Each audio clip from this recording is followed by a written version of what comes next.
1984, partie 10, chapitre 3 de la partie 3 du roman. Votre réintégration comporte 3 stades. Étudier, comprendre, accepter. Il est temps que vous entriez dans le second stade. Winston était, comme toujours, couché sur le dos, mais, depuis peu, ses liens étaient plus lâches. Il le retenait encore au lit, mais il pouvait bouger un peu les genoux, tourner la tête à droite et à gauche, lever les avant-bras. Le cadran, aussi, était devenu moins redoutable. Lorsque son esprit était assez vif, Winston pouvait éviter ses coups. C'était surtout quand il montrait de la stupidité qu'O'Brien poussait le levier. Il traversait parfois toute une séance sans que le cadran fût employé. Winston ne se rappelait pas combien il y avait eu de séances. Le processus tout entier semblait s'étendre sur un temps long, indéfini, des semaines peut-être, et les intervalles entre les séances pouvaient avoir été, parfois des jours, parfois 1 ou 2 heures seulement. Depuis que vous êtes couché là, dit O'Brien, vous vous êtes souvent demandé, vous m'avez même demandé, pourquoi le ministère de l'Amour devait dépenser pour vous tant de temps et de soucis. Quand vous étiez libre, vous étiez embarrassé par une question qui, dans son essence, était la même. Vous pouviez saisir le mécanisme de la société dans laquelle vous viviez, mais pas les motifs sous-jacents. Vous rappelez-vous avoir écrit dans votre journal « Je comprends comment ?» Je ne comprends pas pourquoi. C'est quand vous pensiez à « pourquoi » que vous doutiez de l'équilibre de votre esprit. Vous avez lu le livre de Goldstein, du moins en partie. Vous a-t-il appris quelque chose que vous ne saviez déjà? Vous l'avez lu? Demanda Winston. Je l'ai écrit, c'est-à-dire, j'ai participé à sa rédaction. Aucun livre n'est l'œuvre d'un seul individu, comme vous le savez. Est-ce vrai, ce qu'il dit? Dans sa partie descriptive, oui, mais le programme qu'il envisage n'a pas de sens. Une accumulation secrète de connaissances, un élargissement graduel de compréhension, en dernier lieu, une rébellion prolétarienne et le renversement du parti. Vous prévoyez vous-même que c'était ce qu'il dirait. Tout cela n'a pas de sens. Les prolétaires ne se révolteront jamais. Pas dans 1 millier ni 1 million d'années. Ils ne le peuvent pas. Je n'ai pas à vous en donner la raison, vous la savez déjà. Si vous avez jamais caressé des rêves de violente insurrection, vous devez les abandonner. La domination du parti est éternelle. Que ce soit le point de départ de vos réflexions. Il se rapprocha du lit. Éternel, répéta-t-il. Et maintenant, revenons à la question comment et pourquoi. Vous comprenez assez bien comment le parti se maintient au pouvoir. Dites-moi maintenant pourquoi nous nous accrochons au pouvoir. Pour quel motif voulons-nous le pouvoir? Allons, parlez, ajouta-t-il, comme Winston demeurait silencieux. Pendant 1 minute ou 2, néanmoins, Winston n'ouvrit pas la bouche. Une impression de fatigue l'accablait. La lueur confuse d'enthousiasme fou avait disparu du visage de O'Brien. Il prévoyait ce que dirait O'Brien, que le parti ne cherchait pas le pouvoir en vue de ses propres fins, mais pour le bien de la majorité, qu'il cherchait le pouvoir parce que, dans l'ensemble, les hommes étaient des créatures frêles et lâches, qui ne pouvaient endurer la liberté ni faire face à la vérité, et devaient être dirigés et systématiquement trompés par ceux qui étaient plus forts qu'eux, que l'espèce humaine avait le choix entre la liberté et le bonheur, et que le bonheur valait mieux, que le parti était le gardien éternel du faible, la secte qui se vouait au mal pour qu'il sorte du bien, qui sacrifiait son propre bonheur à celui des autres. Le terrible, pensa Winston, le terrible est que lorsque O'Brien prononçait ces mots, il y croyait. On pouvait le voir à son visage. O'Brien savait tout. Il savait 1000 fois mieux que Winston ce qu'était le monde en réalité. Dans quelle dégradation vivaient les êtres humains et par quels mensonges et quelle barbarie le parti les maintenait dans cet état. Il avait tout compris, tout pesé, et cela ne changeait rien. Tout était justifié par le but à atteindre. Que peut-on, pensa Winston, contre le fou qui est plus intelligent que vous, qui écoute volontiers vos arguments, puis persiste simplement dans sa folie? Vous nous gouvernez pour notre propre bien, dit-il faiblement. Vous pensez que les êtres humains ne sont pas capables de se diriger eux-mêmes et qu'alors... Il sursauta et pleura presque. Il avait été traversé d'un élancement douloureux. O'Brien avait poussé le levier du cadran au-dessus de 35. « C'est stupide, Winston, stupide, dit-il. Vous feriez mieux de ne pas dire de pareilles sottises. » Il recula la manette et continua. « Je vais vous donner la réponse à ma question. La voici. Le parti recherche le pouvoir pour le pouvoir, exclusivement pour le pouvoir. Le bien des autres ne l'intéresse pas.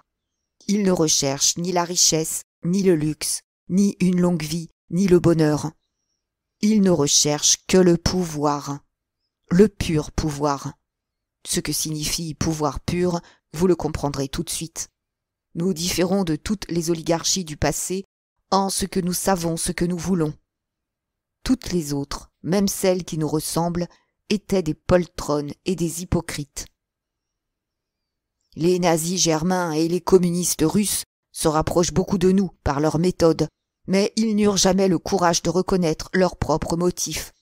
Ils prétendaient, peut-être même le croyaient-ils, ne s'être emparés du pouvoir qu'à contre-cœur, et seulement pour une durée limitée, et que, passé le point critique, il y aurait tout de suite un paradis où les hommes seraient libres et égaux. Nous ne sommes pas ainsi. Nous savons que jamais personne ne s'empare du pouvoir avec l'intention d'y renoncer. Le pouvoir n'est pas un moyen, il est une fin. On n'établit pas une dictature pour sauvegarder une révolution. On fait une révolution pour établir une dictature. La persécution a pour objet la persécution. La torture a pour objet la torture. Le pouvoir a pour objet le pouvoir. Commencez-vous maintenant à me comprendre ? Winston était frappé, comme il l'avait déjà été, par la fatigue du visage d'O'Brien. Il était fort, musclé et brutal. Il était plein d'intelligence et d'une sorte de passion contenue contre laquelle il se sentait impuissant, mais c'était un visage fatigué. Il y avait des poches sous les yeux, la peau s'affaissait sous les pommettes. O'Brien se pencha vers lui, rapprochant volontairement de lui son visage usé. « Vous pensez, dit-il, que mon visage est vieux et fatigué. Vous pensez que je parle de puissance, alors que je ne suis même pas capable d'empêcher le délabrement de mon propre corps. Ne pouvez-vous comprendre, Winston, que l'individu n'est qu'une cellule ? La fatigue de la cellule fait la vigueur de l'organisme. Mourrez-vous quand vous vous coupez les ongles ? » Il s'éloigna du lit et se mit à arpenter la pièce de long en large, une main dans sa poche. « Nous sommes les prêtres du pouvoir, dit-il. Dieu, c'est le pouvoir. Mais actuellement, le pouvoir, pour autant qu'il vous concerne, n'est pour vous qu'un mot. Il est temps que vous ayez une idée de ce que signifie ce mot pouvoir. Vous devez premièrement réaliser que le pouvoir est collectif.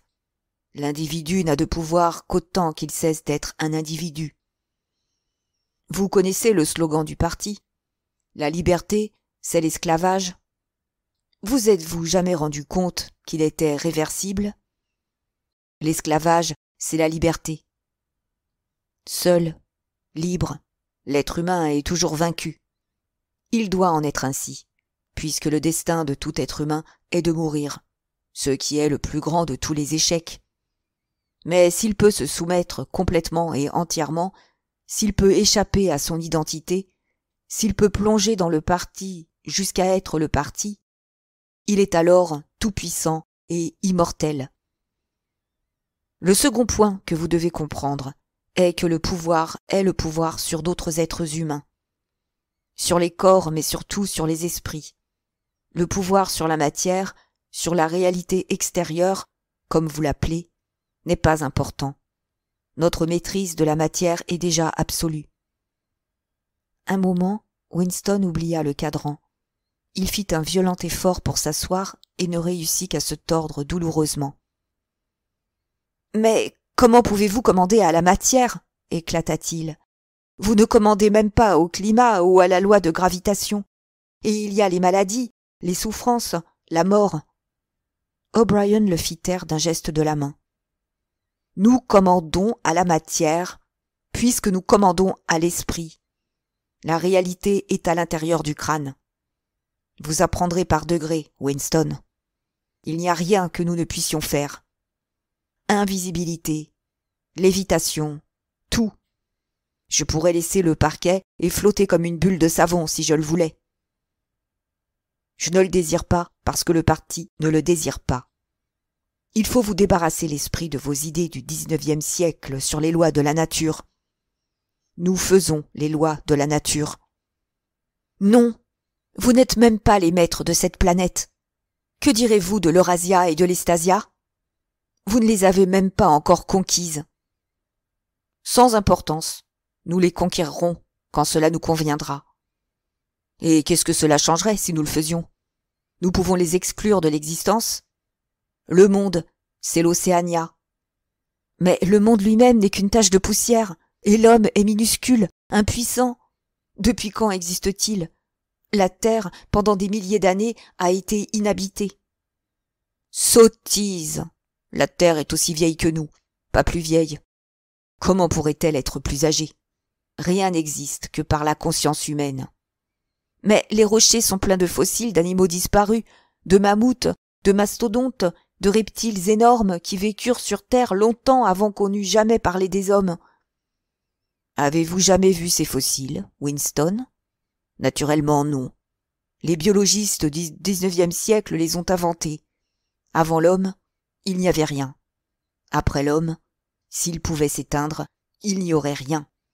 Hors de l'homme, il n'y a rien. Mais l'univers entier est extérieur à nous. Voyez les étoiles. Quelques-unes sont à 1 million d'années-lumière de distance. Elles sont à jamais hors de notre atteinte.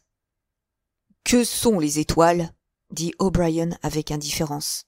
Des fragments de feu à quelques kilomètres. Nous pourrions les atteindre si nous le voulions. Ou nous pourrions les faire disparaître.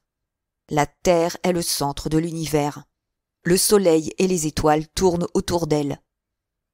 Winston eut encore un mouvement convulsif. Cette fois, il ne dit rien. O'Brien continua comme s'il répondait à une objection.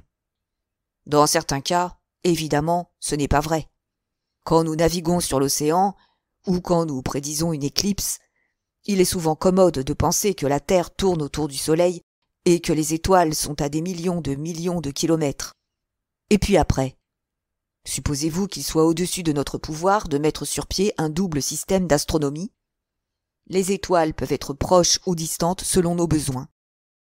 Croyez-vous que nos mathématiciens ne soient pas à la hauteur de cette dualité ? Avez-vous oublié la double pensée ? Winston se recroquevilla dans le lit. Quoi qu'il pût dire, une immédiate et fulgurante réponse l'écrasait comme l'aurait fait un gourdin. Il savait cependant qu'il était dans le vrai. Il y avait sûrement quelque manière de démontrer que la croyance que rien n'existe en dehors de l'esprit était fausse. N'avait-on pas, il y avait longtemps, démontré l'erreur de cette théorie ? On la désignait même d'un nom qu'il avait oublié. Un faible sourire retroussa les coins de la bouche d'O'Brien qui le regardait. « Je vous ai dit, Winston, que la métaphysique n'est pas votre fort. Le mot que vous essayez de trouver est solipsisme.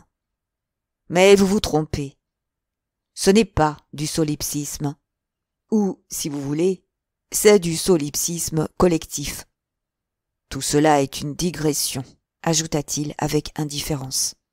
Le réel pouvoir, le pouvoir pour lequel nous devons lutter jour et nuit, est le pouvoir non sur les choses, mais sur les hommes. Il s'arrêta et reprit un instant l'air du pédagogue qui questionne un élève qui promet. Comment un homme s'assure-t-il de son pouvoir sur un autre, Winston? Winston réfléchit. En le faisant souffrir, répondit-il. Exactement, en le faisant souffrir. L'obéissance ne suffit pas. Comment, s'il ne souffre pas, peut-on être certain qu'il obéit, non à sa volonté, mais à la vôtre? Le pouvoir est d'infliger des souffrances et des humiliations. Le pouvoir est de déchirer l'esprit humain en morceaux, que l'on rassemble ensuite sous de nouvelles formes que l'on a choisies. Commencez-vous à voir quelle sorte de monde nous créons? C'est exactement l'opposé des stupides utopies hédonistes qu'avaient imaginées les anciens réformateurs. Un monde de crainte, de trahison, de tourments. Un monde d'écraseurs et d'écrasés. Un monde qui, au fur et à mesure qu'il s'affinera, deviendra plus impitoyable. Le progrès dans notre monde sera le progrès vers plus de souffrance. L'ancienne civilisation prétendait être fondée sur l'amour et la justice.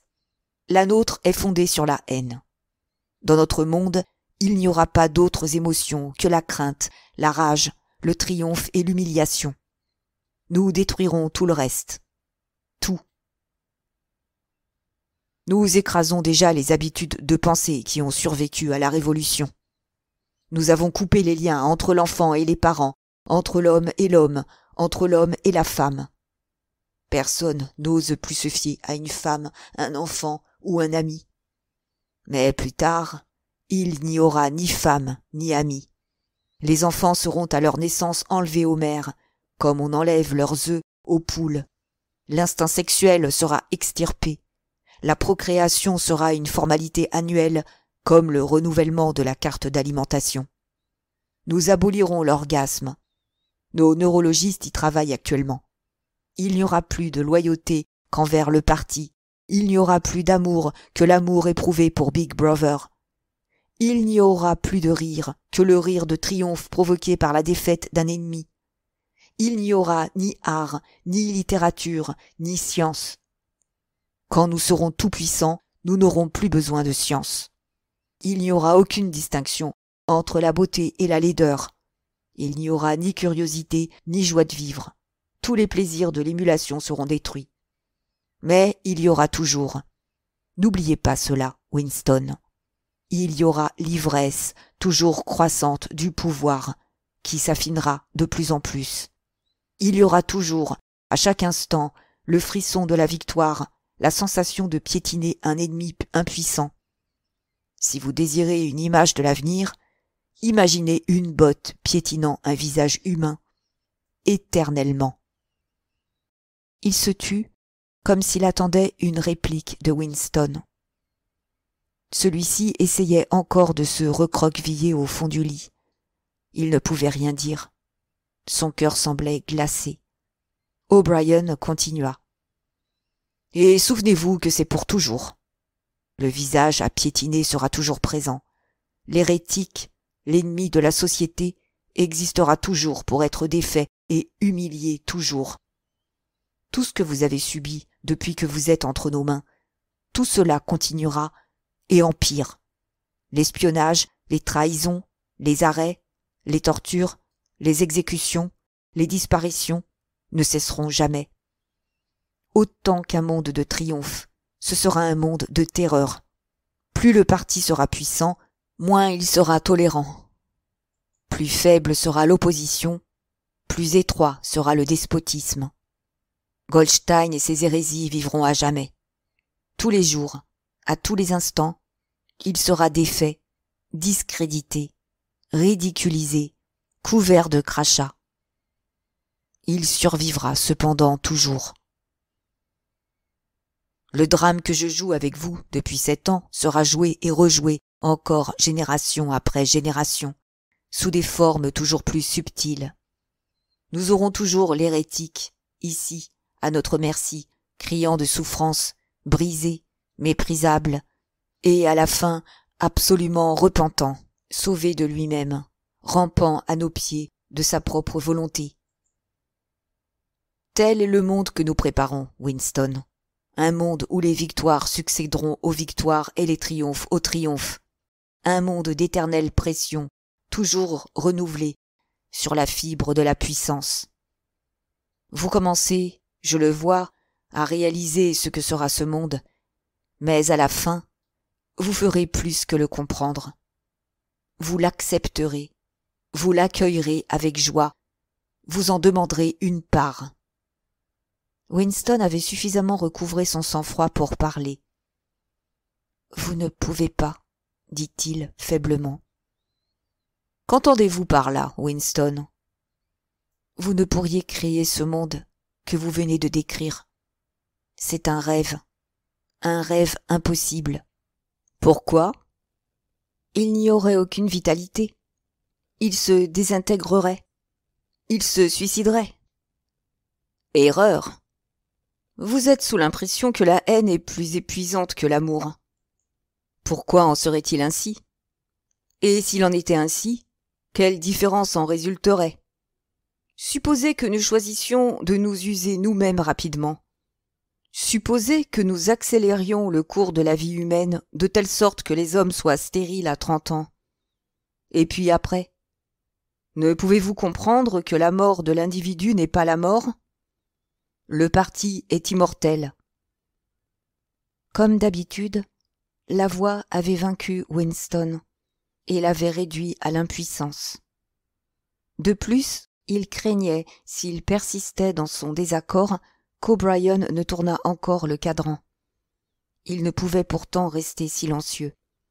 Faiblement, sans argument, sans aucun soutien que l'horreur inexprimable de ce qu'avait dit O'Brien, il retourna à l'attaque. « Je ne sais pas. Cela m'est égal. D'une façon ou d'une autre, vous échouerez. La vie vous vaincra.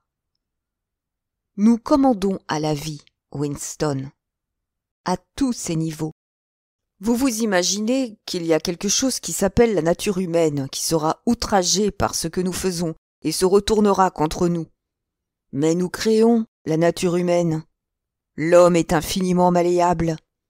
Peut-être revenez-vous à votre ancienne idée que les prolétaires ou les esclaves se soulèveront et nous renverseront. Ôtez-vous cela de l'esprit. Ils sont aussi impuissants que des animaux. L'humanité, c'est le parti. Les autres sont extérieurs, en dehors de la question.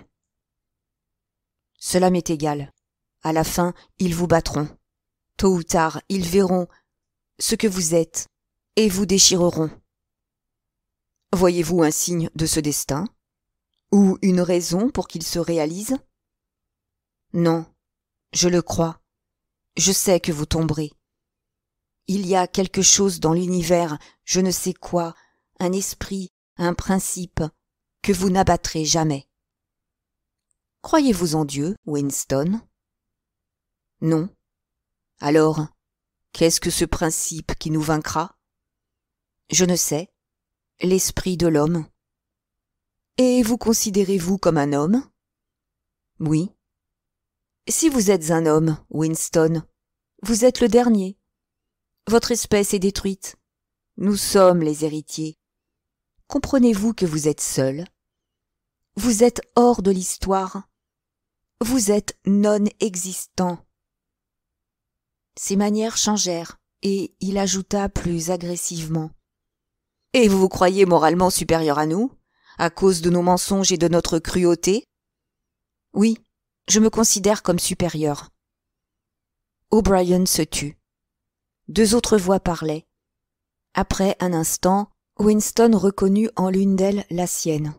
C'était un enregistrement de la conversation qu'il avait tenue avec O'Brien, la nuit où il s'était enrôlé dans la fraternité.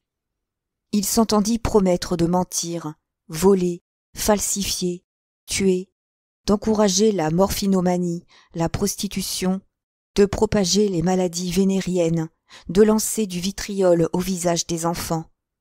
O'Brien fit un léger geste d'impatience, comme pour signifier qu'il était à peine besoin de conclure. Il tourna un bouton, et les voix se turent. « Levez-vous de ce lit, » dit-il. Les liens se relâchèrent. Winston descendit du lit et se mit debout en chancelant. « Vous êtes le dernier homme, » dit O'Brien. « Vous êtes le gardien de l'esprit humain. Vous allez vous voir tel que vous êtes. Déshabillez-vous. » Winston défit le bout de cordon qui retenait sa combinaison. La fermeture éclair en avait depuis longtemps été arrachée.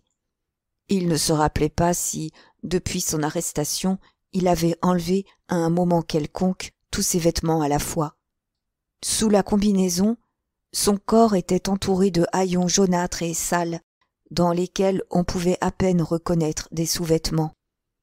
Tandis qu'il les faisait glisser sur le sol, il vit qu'il y avait un miroir à 3 faces à l'autre bout de la pièce. Il s'approcha, puis s'arrêta court. Un cri involontaire lui avait échappé. « Continuez, » dit O'Brien. « Mettez-vous entre les battants du miroir. Vous aurez ainsi une vue de côté. » Il s'était arrêté parce qu'il était effrayé. Une chose courbée, de couleur grise, squelettique, avançait vers lui. L'apparition était effrayante, et pas seulement parce que Winston savait que c'était sa propre image. Il se rapprocha de la glace. Le visage de la créature, à cause de sa stature courbée, semblait projeté en avant. Un visage lamentable de gibier de potence, un front découvert qui se perdait dans un crâne chauve, un nez de travers et des pommettes écrasées au-dessus desquelles les yeux étaient d'une fixité féroce. Les joues étaient couturées, la bouche rentrée. C'était certainement son propre visage, mais il semblait à Winston que son visage avait plus changé que son esprit. Les émotions qu'il exprimait étaient différentes de celles qu'il ressentait. Il était devenu partiellement chauve. Il avait d'abord cru qu'il avait seulement grisonné, mais c'était la peau de son crâne qui était grise. Son corps, à l'exception de ses mains et de son visage, était entièrement gris, d'une poussière ancienne qui ne pouvait se laver. Il y avait çà et là, sous la poussière, des cicatrices rouges de blessures, et, près de son cou de pied, l'ulcère variqueux formait une masse enflammée dont la peau s'écaillait. Mais ce qui était vraiment effrayant, c'était la maigreur de son corps. Le cylindre des côtes était aussi étroit que celui d'un squelette. Les jambes s'étaient tellement amincies que les genoux étaient plus gros que les cuisses. Il comprenait maintenant ce que voulait dire O'Brien par « vue de côté ». La courbure de la colonne vertébrale était étonnante. Les minces épaules projetées en avant faisaient rentrer la poitrine en forme de cavité. Le cou décharné semblait plié en deux sous le poids du crâne. Au juger, il aurait dit que c'était le corps d'un homme de 60 ans souffrant d'une maladie pernicieuse. « Vous avez parfois pensé, » dit O'Brien, « que mon visage, le visage d'un membre du parti intérieur, paraissait vieux et usé. Que pensez-vous du vôtre ?» Il saisit l'épaule de Winston et le fit tourner pour la voir en face de lui. « Voyez dans quel état vous êtes, » dit-il. « Voyez cette crasse malpropre sur tout votre corps. Voyez la poussière entre vos orteils. Voyez cette plaie dégoûtante qui vous prend toute la jambe. Savez-vous que vous puez comme un porc ? Vous avez probablement cessé de le remarquer. Autour de votre biceps, je pourrais, voyez-vous, faire se rencontrer mon pouce et mon index. Je pourrais vous casser le cou, comme s'il était en verre. Savez-vous que vous avez perdu 25 kilos depuis que vous êtes entre nos mains ? Même vos cheveux s'en vont par poignées. » Il tira sur la tête de Winston et arracha une touffe de cheveux. « Ouvrez la bouche. Il reste 9, 10, 11 dents. Combien en aviez-vous quand vous êtes venu à nous ? et le peu qui vous reste tombe de votre mâchoire. Voyez. Il saisit, entre son pouce et son index puissant, l'une des dents de devant qui restait à Winston. Un élancement de douleur traversa la mâchoire de Winston. O'Brien avait déraciné et arraché la dent. Il la jeta dans la cellule. « Vous pourrissez, dit-il. Vous tombez en morceaux. Qu'est-ce que vous êtes ? Un sac de boue. Maintenant, tournez-vous et regardez-vous dans le miroir. Voyez-vous cette chose en face de vous ? C'est le dernier homme. Si vous êtes un être humain, ceci est l'humanité. Maintenant, rhabillez-vous. » Winston se rhabilla avec des gestes lents et raides. Il n'avait pas, jusqu'à ce moment, remarqué combien il était mince et faible. Une seule pensée occupait son esprit, c'est qu'il devait être dans cet endroit depuis plus longtemps qu'il l'avait imaginé. Subitement, tandis qu'il fixait autour de lui ces misérables haillons, un sentiment de pitié pour son corps en ruine le domina. Avant d'avoir réalisé ce qu'il faisait, il s'était écroulé sur un petit tabouret qui était à côté du lit et avait éclaté en sanglots. Il avait conscience de sa laideur, de son inélégance, un paquet d'os, dans des vêtements sales, assis à pleurer sous la blanche lumière crue. Mais il ne pouvait s'arrêter. O'Brien posa une main sur son épaule, presque avec bonté. « Cela ne durera pas éternellement, dit-il. Vous pourrez vous en sortir quand vous le voudrez. Tout dépend de vous. »« C'est vous qui l'avez fait, » dit Winston. « Vous qui m'avez réduit en cet état. »« Non, Winston. Vous vous y êtes réduit vous-même. C'est ce que vous avez accepté quand vous vous êtes dressé contre le parti. Tout était contenu dans ce premier acte. Rien n'est arrivé que vous n'ayez prévu. » Il s'arrêta, puis poursuivit. « Nous vous avons battu, Winston. Nous vous avons brisé. Vous avez vu ce qu'est votre corps. Votre esprit est dans le même état. Je ne pense pas qu'il puisse rester en vous beaucoup d'orgueil. Vous avez reçu des coups de pied, des coups de fouet et des insultes. Vous avez crié de douleur. Vous vous êtes roulé sur le parquet dans votre vomissure et votre sang. Vous avez pleurniché en demandant grâce.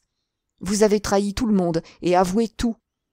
Pouvez-vous penser à une seule dégradation qui ne vous ait pas été infligée ? » Winston s'était arrêté de pleurer, mais ses yeux étaient encore mouillés.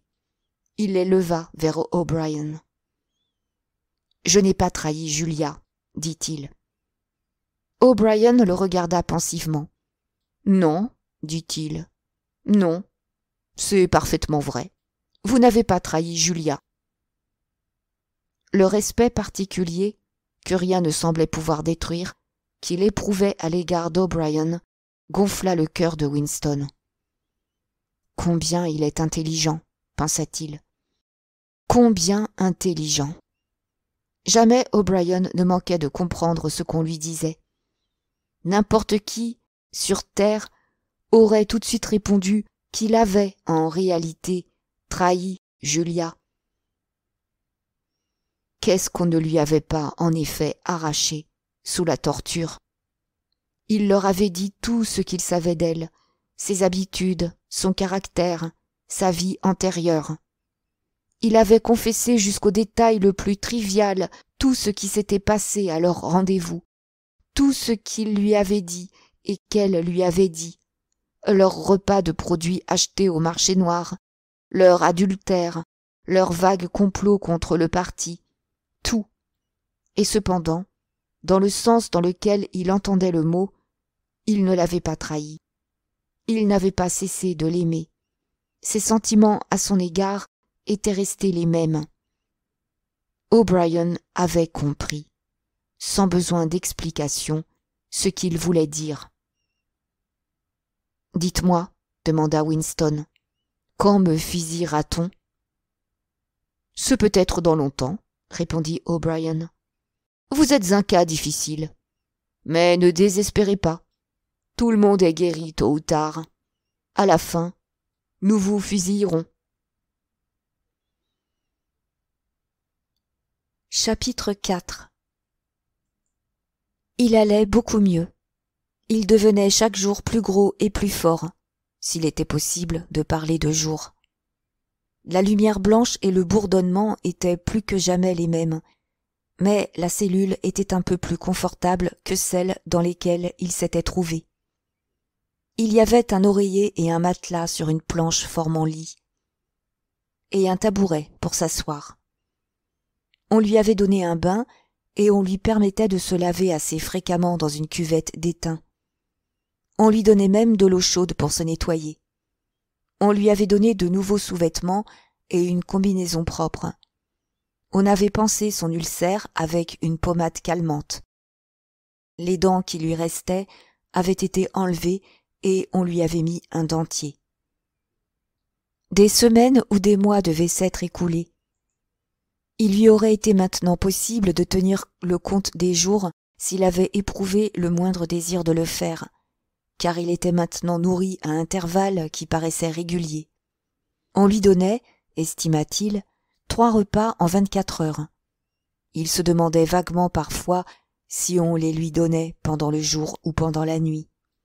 La nourriture était très bonne et comportait de la viande un repas sur 3. Il y eut même une fois un paquet de cigarettes.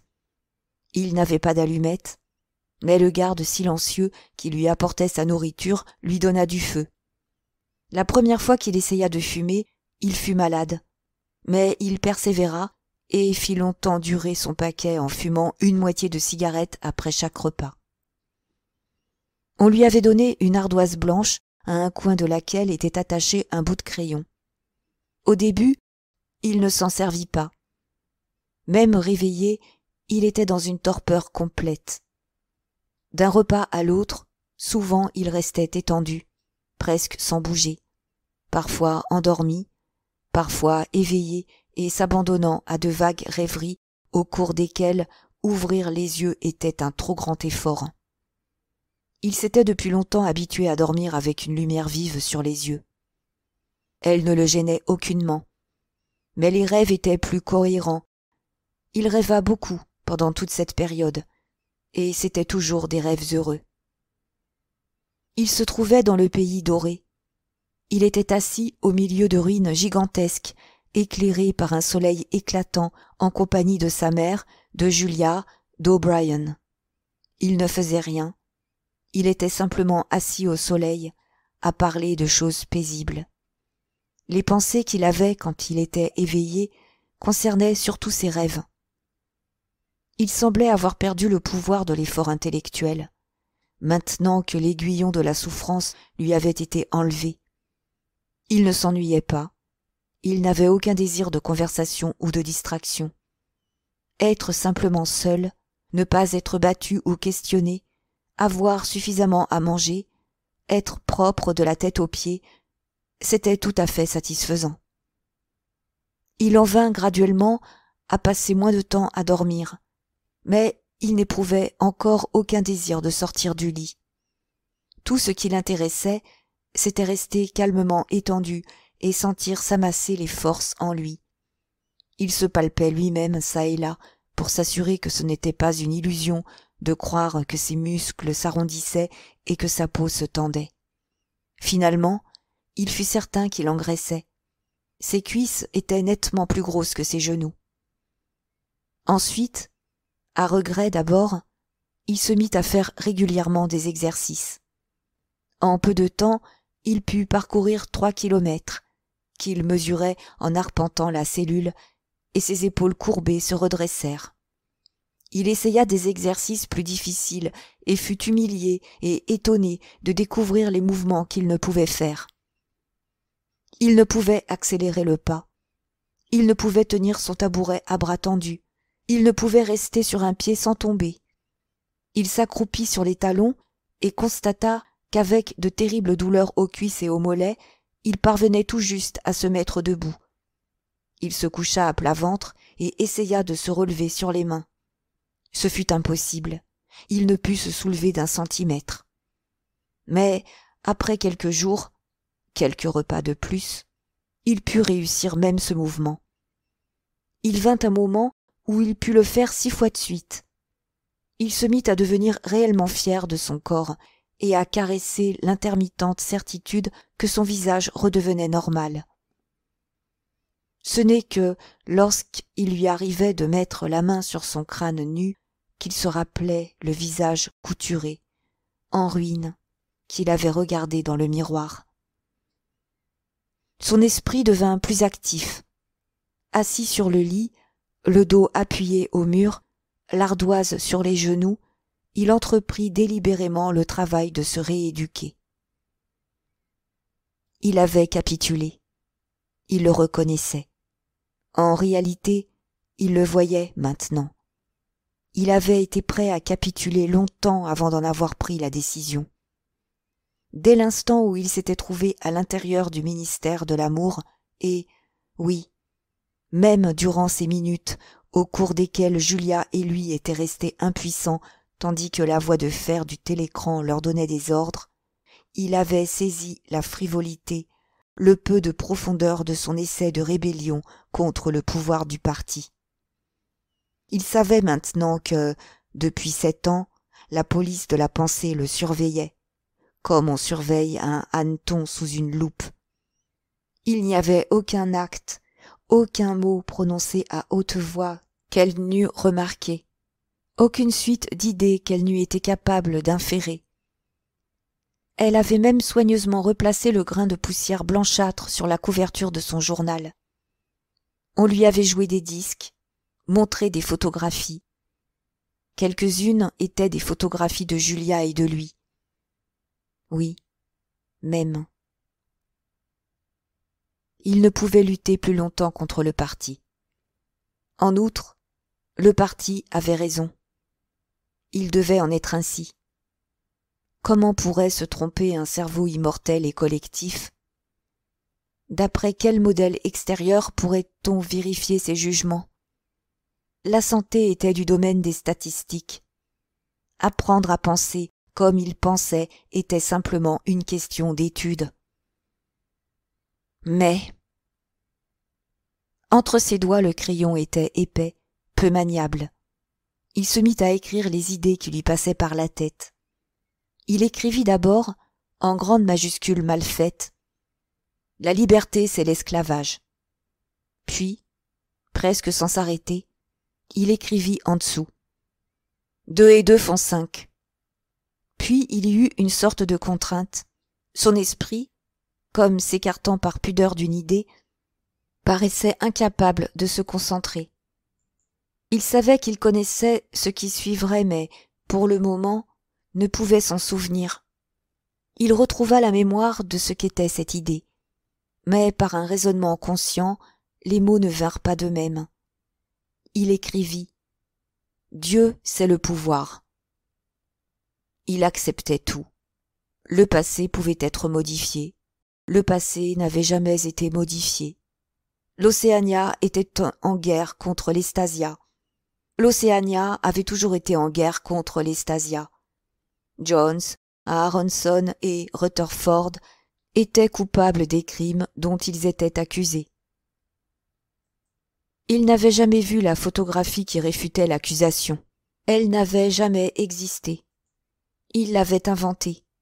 Il se souvenait d'avoir eu dans sa mémoire des faits qui se contredisaient, mais c'étaient des souvenirs faux, des produits d'autosuggestion. Combien tout était facile. Il n'y avait qu'à se rendre et le reste suivait. C'était comme de nager contre un courant qui vous envoie rouler en arrière quel que soit l'effort fourni, puis de décider que l'on va se retourner et nager dans le sens du courant au lieu de s'y opposer. Seule, votre propre attitude changeait. Ce qui devait arriver arrivait de toute façon. Il savait à peine pourquoi il s'était jamais révolté. Tout était facile. Sauf. Tout pouvait être vrai. Ce qu'on appelait loi de la nature n'était qu'absurdité. La loi de la gravitation n'avait pas de sens. Si je le désirais, avait dit O'Brien, je pourrais m'envoler de ce parquet et flotter comme une bulle de savon. Winston étudia cette phrase. S'il pense qu'il flotte au-dessus du parquet et si, en même temps, je pense que je le vois flotter, c'est qu'il flotte. Soudain, comme un bout d'épave immergé rompt la surface de l'eau, une pensée éclata dans son esprit. Il ne flotte pas réellement.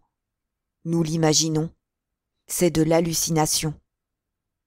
Il repoussa volontairement l'idée. L'erreur était évidente. Elle supposait que, quelque part, en dehors de soi, il y avait un monde réel dans lequel des choses réelles se produisaient. Mais comment pourrait-il y avoir un tel monde? Quelle connaissance avons-nous des choses hors de notre propre esprit? Tout ce qui se passe est dans l'esprit. Quoi qu'il arrive dans l'esprit arrive réellement. Il n'eut aucune difficulté à réfuter l'erreur, et il n'y avait aucun danger qu'il y succombât. Il se rendit compte, néanmoins, qu'elle n'aurait jamais dû se présenter à lui. L'esprit doit entourer d'un mur sans issue toute pensée dangereuse. Le processus doit être automatique, instinctif. En novlangue, cela s'appelle « arrêt du crime ». Il s'exerça à l'arrêt du crime. Il soumettait à son esprit des propositions. Le parti dit que la terre est plate. Le parti dit que la glace est plus lourde que l'eau, et s'entraînait à ne pas voir ou ne pas comprendre les arguments qui les contredisaient. Ce n'était pas facile. Il y fallait un grand pouvoir de raisonnement et d'improvisation. Les problèmes arithmétiques qui découlaient d'un axiome comme 2 et 2 font 5 étaient hors de la portée de son intelligence. Il fallait aussi une sorte d'athlétisme de l'esprit, le pouvoir tantôt de faire l'usage le plus délicat de la logique, tantôt d'être inconscient des erreurs de logique les plus grossières. La stupidité était aussi nécessaire que l'intelligence, et aussi difficile à atteindre. Une part de son esprit se demandait pendant ce temps quand on le tuerait. « Tout dépend de vous-même », avait dit O'Brien. Mais il savait qu'il n'y avait aucun acte conscient par quoi il aurait pu en rapprocher l'instant. Ce pouvait être dans 10 minutes ou dans 10 ans. On pouvait l'interner pendant des années. On pouvait l'envoyer dans un camp de travail. On pouvait le relâcher pour quelque temps, comme on le faisait parfois. Il était parfaitement possible qu'avant qu'il fût tué soit joué, de nouveau, le drame de son arrestation et de son interrogatoire. La seule chose certaine était que la mort ne venait jamais quand on l'attendait. La tradition non exprimée, mais que l'on connaissait d'une façon ou d'une autre, bien qu'on n'en entendît jamais parler, était qu'on vous fusillait par derrière, toujours à la nuque, sans avertissement, tandis que vous longiez un corridor pour passer d'une cellule à l'autre. Un jour, mais un jour n'était pas l'expression exacte, il n'était pas moins vraisemblable que ce fût au milieu de la nuit. Une fois, il tomba dans une rêverie étrange et heureuse. Il longeait le corridor et attendait la balle. Il savait que, d'un instant à l'autre, elle viendrait. Tout était arrangé, aplani, concilié. Il n'y avait plus de doute, plus d'argumentation, plus de souffrance, plus de crainte. Il était en bonne santé et fort. Il marchait avec aisance, avec une joie du mouvement et la sensation de marcher au soleil. Il ne se trouvait plus dans les étroits couloirs blancs du ministère de l'amour. Il se trouvait dans l'immense paysage ensoleillé d'1 kilomètre, au long duquel il avait cru marcher au cours d'un délire provoqué par des drogues. Il était dans le pays doré. Il marchait dans le sentier qui traversait l'ancien pâturage tondu par les lapins. Il pouvait sentir sous ses pieds le court gazon élastique et, sur son visage, la douce chaleur du soleil. Au bout du champ, les ormeaux se balançaient faiblement et, quelque part, plus loin, se trouvait la rivière où, sous les saules, dans des étangs verts, flottaient des poissons d'or. Il fut soudain frappé d'horreur. Son épine dorsale se mouilla de sueur. Il s'était entendu crier tout haut « Julia! Julia! Julia, mon amour, Julia !» L'hallucination de sa présence s'était, un instant, entièrement emparée de lui. Il lui avait semblé que Julia n'était pas seulement avec lui, mais en lui. C'était comme si elle faisait partie de la texture de sa peau. Il l'avait, à ce moment, beaucoup plus aimée qu'il ne l'avait jamais fait quand ils étaient ensemble et libres. Il savait aussi que, quelque part, elle était encore vivante et avait besoin de son aide. Il se recoucha et essaya de se calmer. Combien d'années avait-il ajouté à sa servitude par ce moment de faiblesse? Il entendrait bientôt le piétinement des bottes au dehors. Le parti ne laisserait pas impuni un tel éclat. Il savait maintenant, s'il ne l'avait déjà su, que le pacte passé avec lui était déchiré. Il obéissait au parti, mais il haïssait toujours le parti. Il avait, auparavant, caché un esprit hérétique sous un masque de conformité. Maintenant, il avait reculé d'un pas.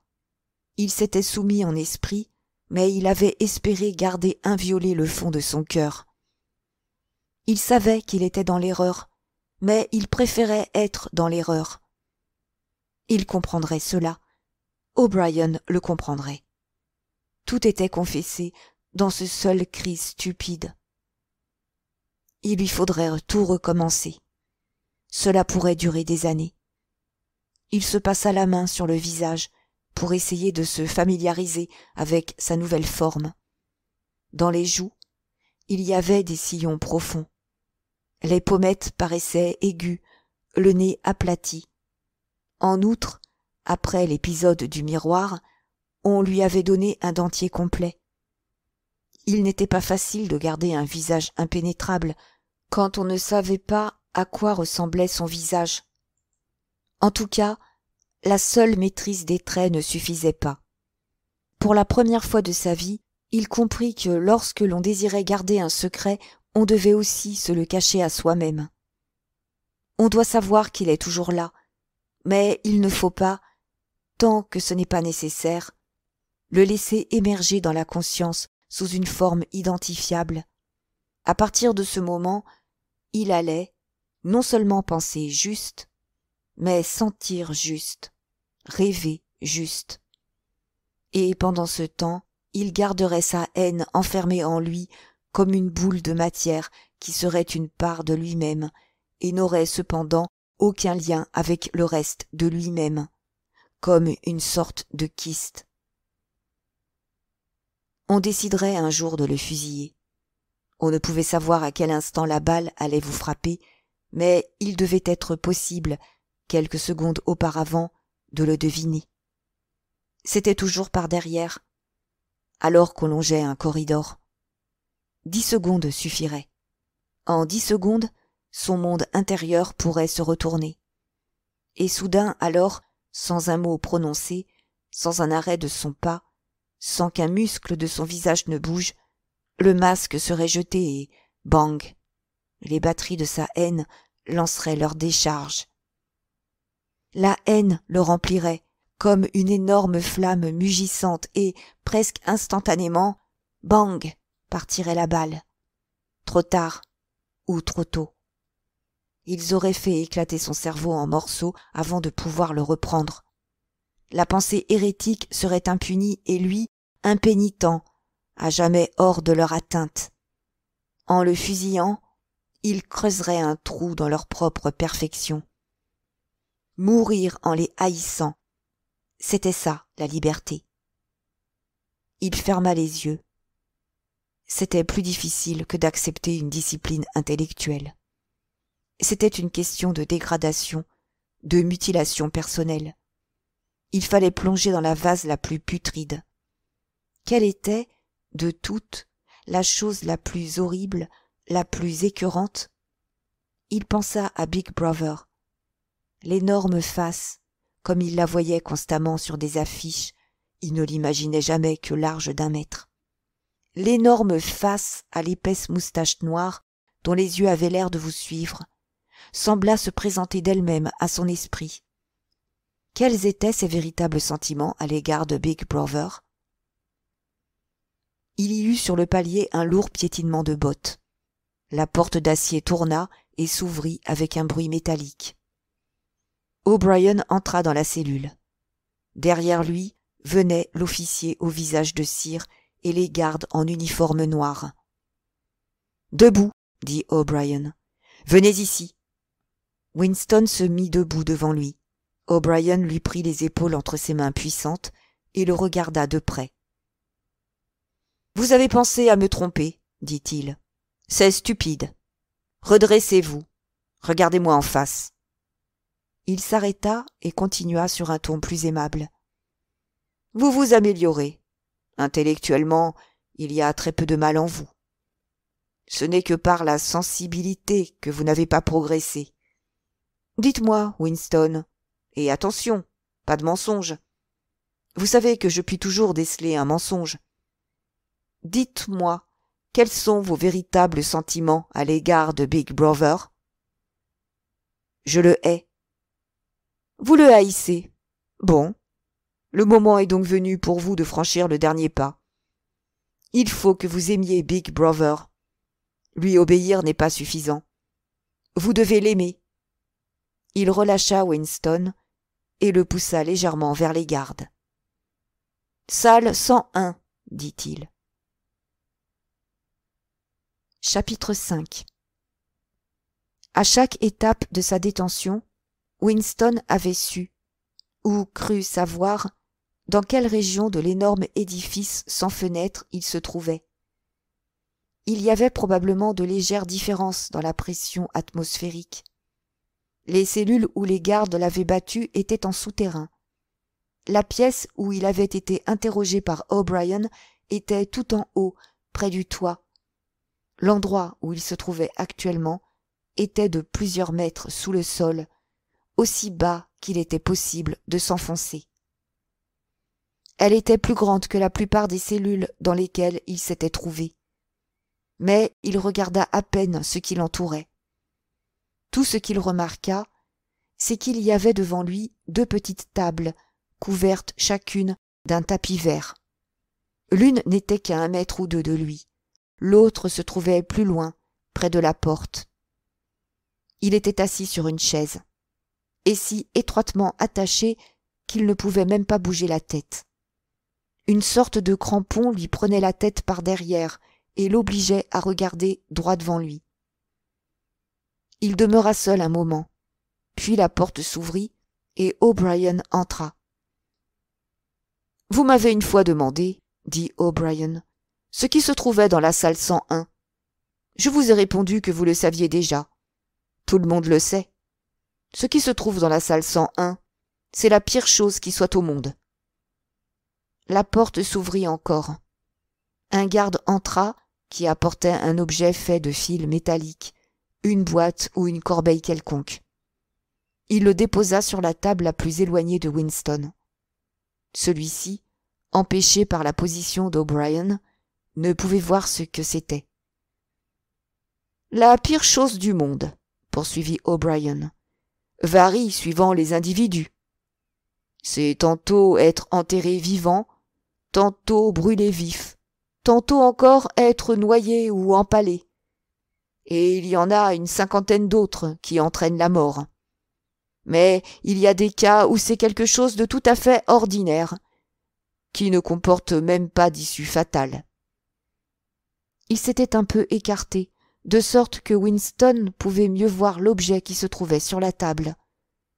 C'était une cage oblongue de fils métalliques que l'on pouvait tenir par une poignée placée au sommet. Fixé en avant de la cage se trouvait un objet qui ressemblait à un masque d'escrime dont la partie concave serait tournée vers l'extérieur. Bien que cette cage fût placée à 3 ou 4 mètres de lui, il pouvait voir qu'elle était divisée dans le sens de la longueur en 2 compartiments, dans chacun desquels il y avait des créatures. C'étaient des rats. « Dans votre cas, dit O'Brien, il se trouve que le pire du monde, ce sont les rats. » Une sorte de tremblement avertisseur, une crainte d'il ne savait quoi, avait traversé Winston dès le premier coup d'œil jeté sur la cage. Mais, À ce moment, la signification du masque fixé devant la cage pénétra soudain en lui. Ses entrailles se glacèrent.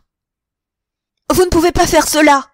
hurla-t-il d'une voix aiguë et cassée. « Vous ne pouvez pas! Vous ne pouvez pas! C'est impossible !» Vous rappelez-vous, dit O'Brien, le moment de panique qui survenait toujours dans vos rêves. Il y avait devant vous un mur d'ombre et, dans vos oreilles, le bruit d'un mugissement. De l'autre côté du mur, il y avait quelque chose de terrible. Vous saviez ce que c'était, et vous reconnaissiez le savoir, mais vous n'osiez tirer cette connaissance jusqu'à la lumière de votre conscience. De l'autre côté du mur, ce qu'il y avait, c'étaient des rats. « O'Brien, dit Winston en faisant un effort pour maîtriser sa voix, vous savez que ce n'est pas nécessaire. Que voulez-vous que je fasse ?» O'Brien ne répondit pas directement. Quand il parla, ce fut d'un ton professoral qu'il affectait parfois. Il regardait pensivement au loin, comme s'il s'adressait à un auditoire, placé quelque part derrière Winston. « La souffrance par elle-même, dit-il, ne suffit pas toujours. Il y a des cas où les êtres humains supportent la douleur, même jusqu'à la mort. Mais il y a pour chaque individu quelque chose qu'il ne peut supporter, qu'il ne peut contempler. Il ne s'agit pas de courage ni de lâcheté. Quand on tombe d'une hauteur, ce n'est pas une lâcheté que de se cramponner à une corde. Quand on remonte du fond de l'eau, ce n'est pas une lâcheté que de s'emplir les poumons d'air. C'est simplement un instinct auquel on ne peut désobéir. Il en est ainsi pour vous avec les rats. Vous ne pouvez les supporter. Ils constituent une forme de pression à laquelle vous ne pourriez résister, même si vous le désiriez. Vous ferez ce que l'on exige de vous. Mais qu'est-ce donc? Qu'est-ce? Comment pourrais-je le faire, si je ne sais ce que c'est? O'Brien saisit la cage et s'avançant vers la table qui était plus près de Winston, la déposa avec précaution sur le tapis vert. Winston entendait le sang lui bourdonner aux oreilles. Il avait l'impression d'être absolument seul. Il était au centre d'une vaste plaine vide, un désert plat, desséché par le soleil, à travers lequel tous les sons arrivaient de distance infinie. La cage aux rats était cependant à moins de 2 mètres de lui. C'étaient des rats énormes. Ils étaient à l'âge où le museau devient grossier et féroce, où le poil gris tourne au brun. « Le rat », dit O'Brien, en s'adressant toujours à son invisible auditoire, « est un carnivore, bien qu'il soit un rongeur. Vous avez dû entendre parler de ce qui se passe dans les quartiers pauvres de la ville. Dans certaines rues, les femmes n'osent, même pour 5 minutes, laisser seuls leur bébé dans la maison. Les rats l'attaqueraient certainement. En très peu de temps, ils l'éplucheraient jusqu'aux os. Ils attaquent aussi les malades et les mourants. Ils savent reconnaître, avec une étonnante intelligence, si un homme est impotent. » Il y eut, dans la cage, une explosion de cris perçants. Il sembla à Winston qu'il lui arrivait de très loin. Les rats se battaient. Ils essayaient de s'attaquer à travers la cloison. Il entendit aussi un profond gémissement de désespoir. Cela aussi lui parut venir de l'extérieur. O'Brien prit la cage et pressa quelque chose à l'intérieur. Il y eut un déclic aigu. Winston fit un effort désespéré pour se libérer. C'était impossible. Toutes les parties de son corps, même la tête, étaient immobilisées. O'Brien rapprocha la cage. Elle se trouva alors à moins d'1 mètre du visage de Winston. « J'ai appuyé sur le premier levier, » dit O'Brien. « Vous comprenez la construction de cette cage. Le masque s'adaptera à votre tête, sans lui laisser aucune échappée. Quand j'appuierai sur cet autre levier, la porte de la cage glissera. Ces brutes affamées s'élanceront comme des balles. Avez-vous déjà vu un rat sauter en l'air? Ils vous sauteront à la figure et creuseront droit dedans. Parfois, ils s'attaquent d'abord aux yeux. Parfois, ils creusent les joues et dévorent la langue. » La cage était plus proche. Elle était fermée à l'intérieur. Winston entendit une succession de cris perçants qui lui parurent provenir d'en haut, au-dessus de sa tête. Mais il lutta furieusement contre sa panique. Réfléchir, même s'il ne restait qu'une demi-seconde. Réfléchir était le seul espoir. La répugnante odeur musquée des brutes lui frappa soudain les narines. Une violente nausée le convulsa et il perdit presque connaissance.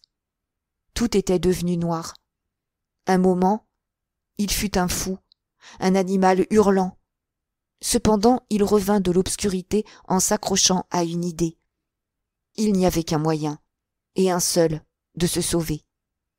Il devait interposer un autre être humain, le corps d'un autre, entre les rats et lui.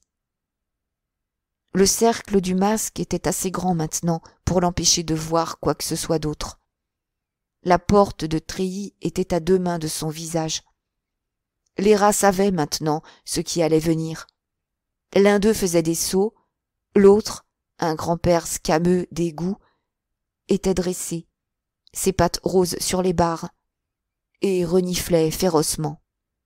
Winston pouvait voir les moustaches et les dents jaunes. Une panique folle s'empara encore de lui. Il était aveugle, impuissant, hébété. C'était une punition fréquente dans la Chine impériale, dit O'Brien, plus didactique que jamais. Le masque se posait sur son visage. Le fil lui frotta la joue. Puis, non, ce n'était pas un soulagement, c'était seulement un espoir, un tout petit bout d'espoir. Trop tard peut-être, trop tard.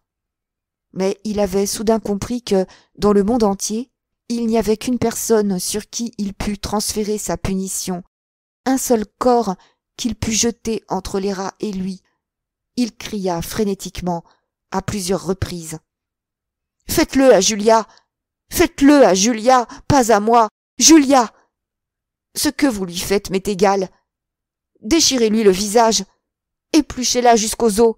Pas moi! Julia! Pas moi! » Il tombait en arrière, dans des profondeurs immenses, loin des rats. Il était encore attaché à la chaise, mais il tombait à travers le parquet, à travers les murs de l'édifice, à travers la terre, les océans, l'atmosphère, dans l'espace sans limite, dans les golfes qui séparaient les étoiles, plus loin, toujours plus loin des rats. Il était à des années-lumière de distance. Mais O'Brien était encore debout près de lui.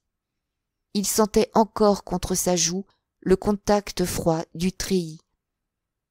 À travers l'obscurité qui l'enveloppait, il entendit un autre déclic métallique et comprit que la porte de la cage n'avait pas été ouverte, mais fermée. Chapitre 6. Le café du Châtaignier était presque vide. Un rayon de soleil oblique entrait par la fenêtre et dorait la surface des tables poussiéreuses. Il était 15 heures, l'heure solitaire. Une musique métallique s'écoulait des télécrans. Winston était assis dans son coin habituel, le regard fixé sur son verre vide. De temps en temps, il jetait un coup d'œil au large visage qui le regardait du mur d'en face. « Big Brother vous regarde », disait la légende. Un garçon, sans attendre la commande, lui remplit son verre de gin de la victoire et y fit tomber quelques gouttes d'une autre bouteille qu'il agita, dont le bouchon était traversé par un tuyau. C'était de la saccharine parfumée au clou de girofle, spécialité du café. Winston écoutait le télécran. Il n'en sortait pour l'instant que de la musique, mais il pouvait y avoir, d'un moment à l'autre, un bulletin spécial du ministère de la Paix. Les nouvelles du front africain étaient extrêmement alarmantes. Winston s'en était, d'une façon intermittente, inquiété tout le jour. Une armée eurasienne, l'Océania était en guerre avec l'Eurasia, l'Océania avait toujours été en guerre avec l'Eurasia, s'avançait en direction du sud à une vitesse terrifiante. Le bulletin de midi n'avait mentionné aucune région précise, mais il était probable que l'embouchure du Congo était déjà un champ de bataille. Brazzaville et Léopoldville étaient en danger. On n'avait pas besoin de regarder une carte pour savoir ce que cela signifiait. Il n'était pas simplement question de perdre l'Afrique centrale. Pour la première fois de la guerre, le territoire de l'Océania lui-même était menacé. Une violente émotion, pas exactement de la peur, mais une sorte d'excitation indifférenciée, s'élevait en lui comme une flamme, puis s'éteignait. Il cessa de penser à la guerre. Il ne pouvait, ces jours-là, fixer son esprit sur un sujet que pendant quelques minutes. Il prit son verre et le vida d'un trait. Il en eut, comme toujours, un frisson et même un léger haut-le-cœur. Le breuvage était horrible. Les clous de girofle et la saccharine, eux-mêmes, plutôt d'un goût répugnant de remède, ne pouvaient déguiser l'odeur d'huile. Le pire de tout était que l'odeur du gin, qui ne le quittait ni jour ni nuit, était inextricablement liée dans son esprit à l'odeur de ses... Il ne les nommait jamais, même mentalement et, autant que possible, ne se les représentait jamais.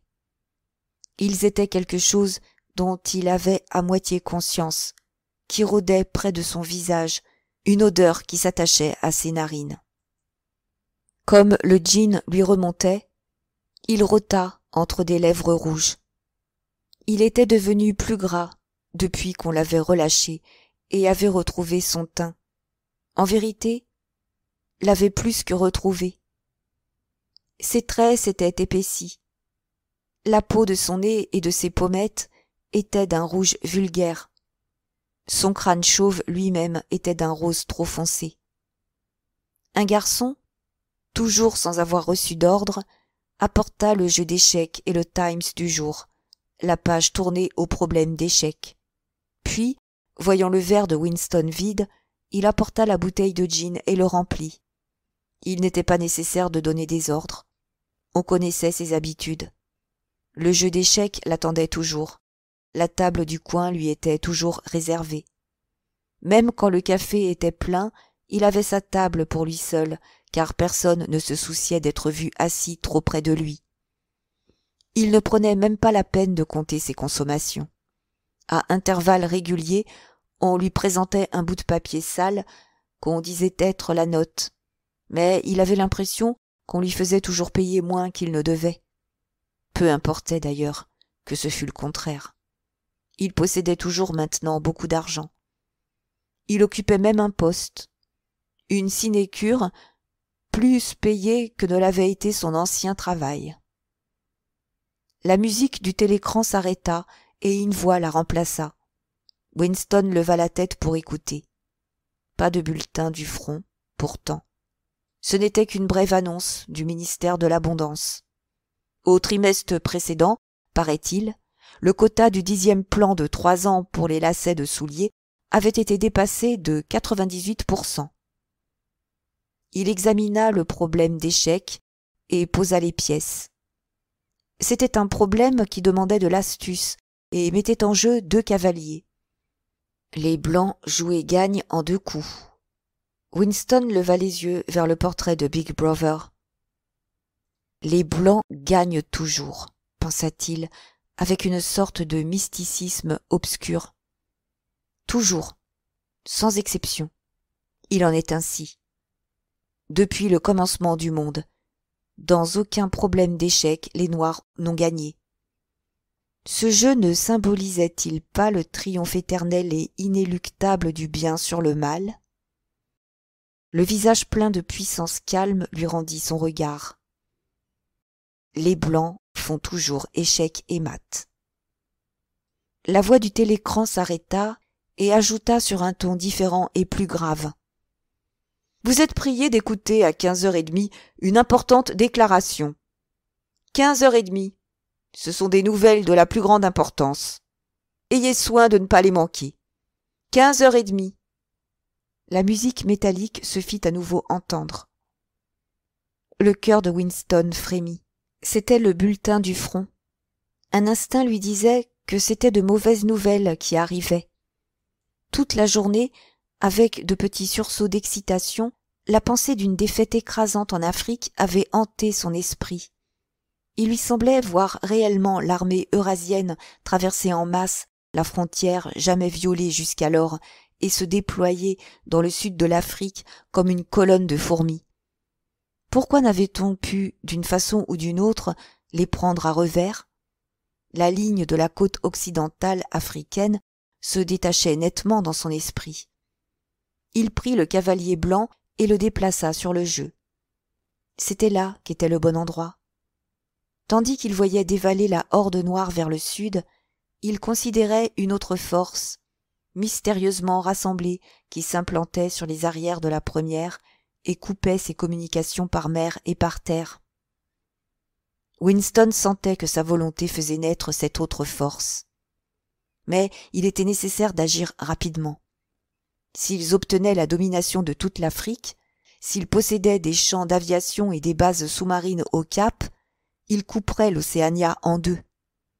Cela pouvait tout signifier.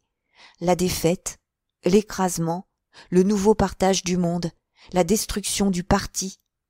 Il respira profondément. Une étrange mixture de sentiments, mais ce n'était pas à proprement parler une mixture, c'étaient plutôt des couches successives de sentiments, dont on ne pouvait dire laquelle était plus profonde. Une étrange mixture de sentiments luttait en lui. L'accès disparut. Il remit à sa place le cavalier blanc, mais ne put, pour le moment, entreprendre une étude sérieuse du problème d'échec. Ses pensées s'égaraient de nouveau. Presque inconsciemment, il traça du doigt dans la poussière de la table. 2 + 2 = 5. « Ils ne peuvent pénétrer en vous, avait-elle dit. Mais ils pouvaient entrer en vous. Ce qui vous arrive ici vous marquera à jamais, avait dit O'Brien. C'était le mot vrai. Il y avait des choses, vos propres actes, dont on ne pouvait guérir. Quelque chose était tué en vous, brûlé, cautérisé. Il avait vu Julia, il lui avait parlé. Il n'y avait aucun danger à le faire. Il savait, presque instinctivement, que le parti ne s'intéressait plus maintenant à ses actes. Il aurait pu s'arranger pour la rencontrer une seconde fois si elle ou lui l'avait désiré. C'était réellement par hasard qu'ils s'étaient rencontrés. Ils se trouvaient dans le parc, par un jour de mars froid et piquant, alors que la terre est dure comme du fer. Toutes les plantes semblent mortes. Il n'y a nulle part de boutons, hors ceux de quelques crocus qui ont poussé plus haut que les autres plantes et sont battus par le vent. Les mains gelées et les yeux humides, il marchait à bonne allure, quand il la vit à moins de 10 mètres de lui. Il vit tout de suite qu'elle avait changé. En quoi? Il ne put le définir. Ils se croisèrent presque sans se regarder. Puis il se retourna et la suivit, sans grand empressement. Il savait pouvoir le faire sans danger, personne ne s'intéressait à eux. Elle ne parlait pas. Elle obliqua à travers la pelouse, comme pour essayer de se débarrasser de lui, puis parut se résigner à sa présence. Ils étaient au milieu d'un bouquet d'arbustes dépouillés de leurs feuilles, qui ne les cachaient ni ne les protégeaient du vent. Ils s'arrêtèrent. Il faisait horriblement froid. Le vent sifflait à travers les rameaux et agitait les rares crocus poussiéreux. Il lui entoura la taille de son bras. Il n'y avait pas de télécran, mais il pouvait y avoir des microphones cachés. En outre, on pouvait les voir. Cela n'avait pas d'importance. Rien n'avait d'importance. Ils auraient pu se coucher par terre et faire cela s'ils l'avaient voulu. Winston se sentit, à cette pensée, glacé d'horreur.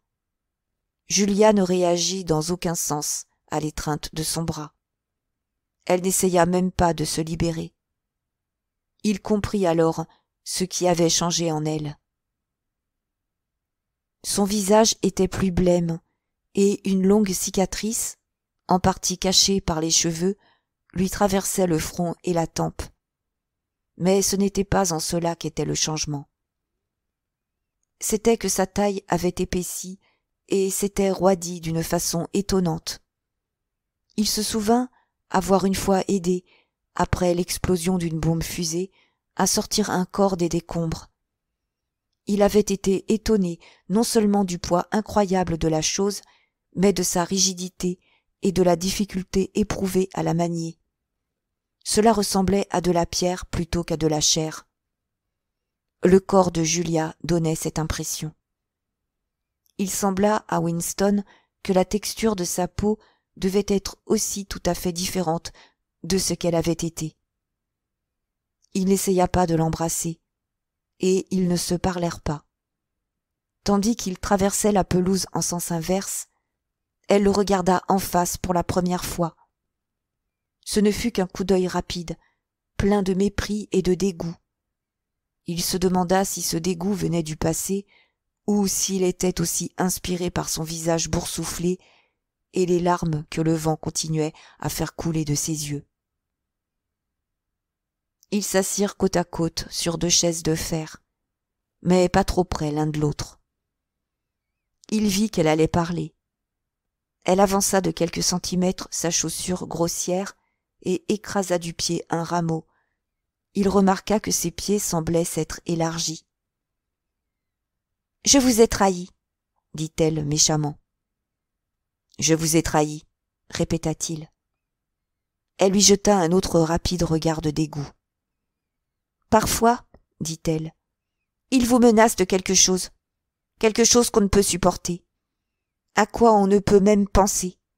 Alors on dit, ne me le faites pas, faites-le à quelqu'un d'autre, faites-le à un tel. On pourrait peut-être prétendre ensuite que ce n'était qu'une ruse, qu'on ne l'a dit que pour faire cesser la torture, et qu'on ne le pensait pas réellement. Mais ce n'est pas vrai.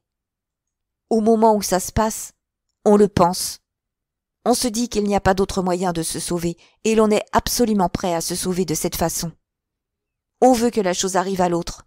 On se moque pas mal de ce que l'autre souffre. On ne pense qu'à soi. On ne pense qu'à soi, répéta-t-il en écho.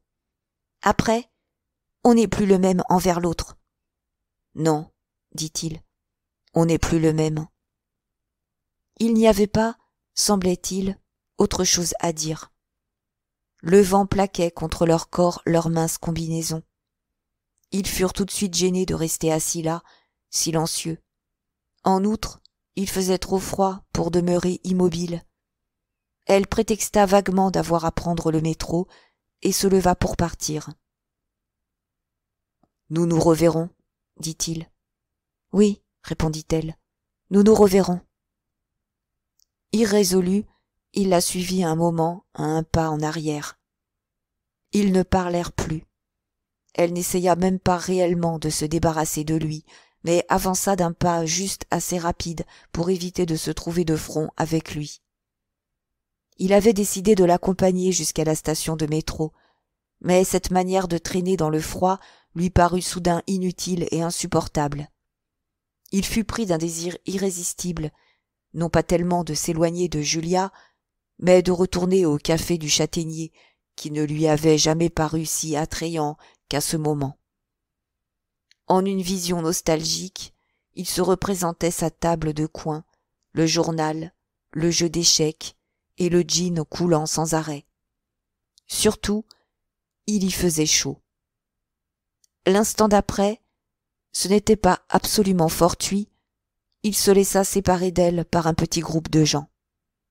Il essaya sans conviction de la rattraper, puis ralentit, tourna et prit une direction opposée. 50 mètres plus loin, il se retourna. La rue n'était pas tellement encombrée. Il ne pouvait pourtant déjà plus distinguer Julia. N'importe laquelle de la douzaine de silhouettes qui se dépêchaient pouvait être la sienne. Son corps épaissi, raidi, ne pouvait peut-être plus être reconnu de dos. « Au moment où ça se passe, avait-elle dit, on le pense. » Il l'avait pensé. Il ne l'avait pas simplement dit. Il l'avait désirée. Il avait désiré que ce fût elle, plutôt que lui, qu'on livrât au... La musique qui s'écoulait du télécran fut changée. Il y eut une note brisée et saccadée, une note jaune. Et puis, mais peut-être n'était-ce pas réel, peut-être n'était-ce qu'un souvenir qui prenait la forme d'un son. Une voix chanta. « Sous le châtaignier qui s'étale, je t'ai vendu, tu m'as vendu. » Des larmes lui montèrent aux yeux. Un garçon qui passait remarqua son verre vide et revint avec la bouteille de gin. Il prit son verre et le flaira. Le breuvage paraissait plus horrible à chaque gorgée. Mais il était devenu l'élément dans lequel il pouvait nager. C'était sa vie, sa mort, sa résurrection. C'était le gin qui, chaque soir, le plongeait dans la stupeur. C'était le gin qui, chaque matin, le faisait revivre. Quand il se réveillait, rarement avant 11 heures, les paupières collées, la bouche enflammée, le dos brisé, il lui était impossible même de quitter la position horizontale si la bouteille et la tasse n'avaient pas été placées près de son lit avant la nuit. Il restait ensuite assis, pendant les heures du milieu du jour, le visage enluminé, la bouteille à portée de la main, à écouter le télécran. De 15 heures à la fermeture, il était un pilier du châtaignier. Personne ne se souciait de ce qu'il faisait. Aucun coup de sifflet ne le réveillait, aucun télécran ne le réprimandait. Parfois, peut-être 2 fois par semaine, il se rendait à un bureau poussiéreux et oublié du ministère de la Vérité et abattait un peu de travail, du moins ce que l'on appelait travail. Il avait été nommé au sous-comité d'une sous-commission qui était née d'un des innombrables comités qui s'occupaient des difficultés secondaires que l'on rencontrait dans la compilation de la 11e édition du dictionnaire novlangue. Ce sous-comité s'occupait de la rédaction de ce que l'on appelait un rapport provisoire. Mais Winston n'avait jamais pu définir avec précision ce qui était rapporté. C'était quelque chose qui avait trait à la question de l'emplacement des virgules.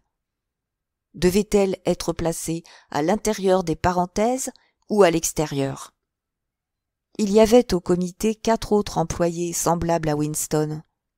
Parfois, ils se rassemblaient, puis se séparaient promptement en s'avouant franchement qu'il n'y avait réellement rien à faire. Mais il y avait des jours où ils s'attelaient à leur travail presque avec ardeur, faisaient un étalage extraordinaire des notes qu'ils rédigeaient, et ébauchaient de longs mémoranda qui n'étaient jamais terminés. Des jours où la discussion à laquelle ils étaient censés apporter des arguments devenait tout à fait embrouillée et abstruse, provoquait de subtils marchandages sur les définitions, des digressions infinies, des querelles, des menaces même d'en appeler à une autorité supérieure. Mais subitement, leur ardeur les abandonnait, et, comme des fantômes qui disparaissent au chant du coq, ils restaient assis autour de la table, à se regarder avec des yeux éteints. Le télécran se tut un moment. Winston releva encore la tête. Le communiqué. Mais non, c'était simplement la musique qui changeait. Winston avait sous les paupières la carte de l'Afrique. Le mouvement des armées formait un diagramme. Une flèche noire verticale lancée à toute vitesse en direction de l'Est, à travers la queue de la première. Comme pour se rassurer, Winston leva les yeux vers l'impassible visage de l'affiche. Était-il concevable que la seconde flèche n'existât même pas?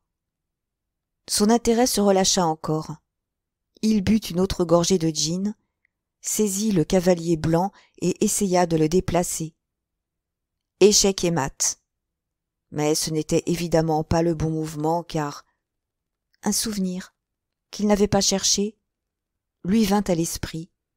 Il vit une chambre éclairée par une chandelle et meublée d'un grand lit recouvert d'une courte pointe blanche. Lui, alors un garçon de 9 ou 10 ans, se trouvait assis sur le parquet. Il agitait un cornet de dés et riait avec excitation. Sa mère, assise en face de lui, riait aussi. Ce devait être environ 1 mois avant sa disparition. C'était dans un moment de réconciliation. La faim qui rongeait son ventre était momentanément oubliée, et l'affection qu'il avait portée à sa mère était revenue pour un instant. Il se souvenait bien du jour, un jour de grêle et de pluie. L'eau ruisselait sur les vitres et, à l'intérieur, la lumière était trop faible pour permettre de lire. L'ennui des 2 enfants dans la chambre sombre et étroite devint insupportable. Winston gémissait et grognait, demandait inutilement de la nourriture, s'agitait dans la pièce, déplaçait tout, frappait sur les lambris, si bien que les voisins protestèrent en cognant sur les murs, tandis que le plus jeune enfant se plaignait par intermittence. La mère, à la fin, avait dit « Maintenant, soyez gentils, et je vais acheter un beau jouet qui vous plaira. » Puis elle était allée sous la pluie à une petite boutique voisine qui vendait de tout et ouvrait encore sporadiquement. Elle revint avec une boîte de carton qui contenait un attirail d'échelles et de serpentins. Winston retrouvait encore l'odeur du carton humide. C'était un assortiment misérable. Le carton était craquelé et les minuscules dés de bois étaient si mal taillés qu'ils ne tenaient pas sur leurs côtés. Winston avait regardé le jeu d'un air maussade et sans intérêt. Mais sa mère avait alors allumé un bout de bougie et il s'était assis sur le parquet pour jouer. Bientôt, Winston était follement excité et se tordait de rire à voir les puces grimper les échelles avec espoir, puis glisser au bas des serpentins et revenir presque au point de départ. Ils jouèrent 8 parties. Chacun en gagna 4. Sa petite sœur, trop jeune pour comprendre le jeu, était appuyée à un traversin et riait parce que les autres riaient. Pendant un après-midi entier, ils avaient été heureux ensemble, comme dans sa première enfance. Winston repoussa l'image de son esprit. C'était un souvenir erroné. Il était parfois troublé par des souvenirs erronés. Ils n'avaient pas d'importance, tant qu'on les prenait pour ce qu'ils étaient.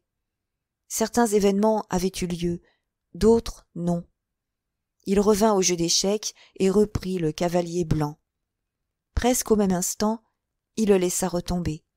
Il avait sursauté, comme s'il avait été piqué avec une épingle. Un appel de clairon avait fait vibrer l'air. C'était le communiqué.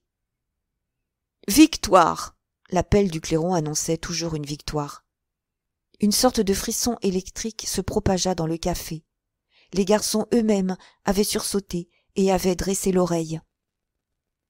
L'appel du clairon libéra un énorme volume de bruit. Déjà, au télécran, une voix excitée parlait avec volubilité. Mais elle n'avait pas commencé que déjà elle était presque noyée par les hurrahs venus de l'extérieur. La nouvelle s'était, comme par magie, propagée le long de toutes les rues. Winston pouvait entendre juste assez de ce qu'émettait le télécran pour comprendre que tout était arrivé comme il l'avait prévu. Une vaste armada transportée par mer, secrètement rassemblée, un coup soudain sur l'arrière de l'ennemi, la blanche flèche lancée à travers la queue de la noire. Des fragments de phrases triomphantes traversaient le vacarme.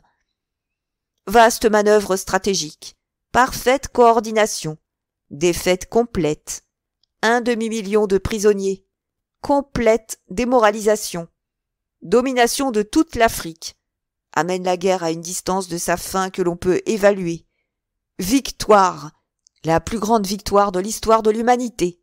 Victoire, victoire, victoire. Les pieds de Winston sous la table s'agitaient convulsivement. Il n'avait pas bougé de son siège, mais en esprit il courait de toutes ses forces. Il était avec la foule au dehors et s'assourdissait lui-même de hurrahs. Il regarda encore le portrait de Big Brother, le colosse qui chevauchait le monde. Le roc contre lequel les hordes asiatiques s'écrasaient elles-mêmes en vain. Il pensa que 10 minutes auparavant, oui, 10 minutes seulement, il y avait encore de l'équivoque dans son cœur, alors qu'il se demandait si les nouvelles du front annonceraient la victoire ou la défaite. Ah, c'était plus qu'une armée eurasienne qui avait péri. Depuis le premier jour passé au ministère de l'amour, il avait beaucoup changé. Mais le changement final, indispensable, qui le guérirait, ne s'était jamais, jusqu'alors, produit. La voix du télécran déversait encore son histoire de prisonnier, de butin et de carnage. Mais le vacarme extérieur s'était un peu apaisé. Les garçons revenaient à leur service. L'un d'eux s'approcha de Winston avec la bouteille de gin. Winston, plongé dans un rêve heureux, ne faisait aucunement attention à son verre que l'on remplissait. Il ne courait, ni n'applaudissait plus. Il était de retour au ministère de l'amour. Tout était pardonné, et son âme était blanche comme neige. Il se voyait au banc des prévenus. Il confessait tout. Il accusait tout le monde. Il longeait le couloir carrelé de blanc, avec l'impression de marcher au soleil, un garde armé derrière lui. La balle, longtemps attendue, lui entrait dans la nuque. Il regarda l'énorme face. Il lui avait fallu 40 ans pour savoir quelle sorte de sourire se cachait sous la moustache noire. Oh, cruelle, inutile incompréhension, obstiné, volontairement exilé de la poitrine aimante. 2 larmes empestées de gin lui coulèrent de chaque côté du nez. Mais il allait bien. Tout allait bien. La lutte était terminée. Il avait remporté la victoire sur lui-même. Il aimait Big Brother.